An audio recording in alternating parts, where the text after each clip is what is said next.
This that this those आपण learn केलंय. जवळची बघा दिस आणि दॅट भाऊ आहे. दिस आणि दोज भाऊ आहे. दिस आणि दॅट एक वस्तू दाखवतात. दिस आणि दोज अनेक वस्तू दाखवतात. बरोबर आहे. म्हणून म्हटलं आपण दिस दॅट सोबत इज आणि वॉज वापरतो आपण. दिस दोज सोबत आर वर आणि हॅव वापरतो. बरोबर आहे. हे क्लिअर करून देण्यासाठी हे घेतलं आपण. इज वॉज काय दाखवतो बेटा ए. आर वर काय दाखवतो आहे.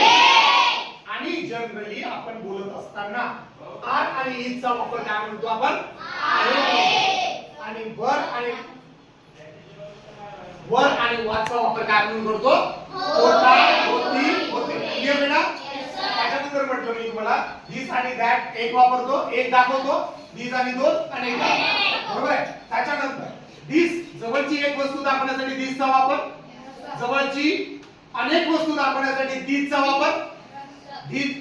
जवळची दूरची एक वस्तू दाखवण्यासाठी दॅट चा वापर. दूरच्या अनेक वस्तू दाखवण्यासाठी दोन चा वापर. क्लिअर. आता आपण लक्षात घेण्यासाठी काय म्हटलं सांगा आता. दिस दॅट एक. दिस दोन अनेक. जवळची एक दाखवण्यासाठी आता दिस दॅट दिस दोन तुम्ही वापरा. मी सांगेन. जवळची एक दूरची एक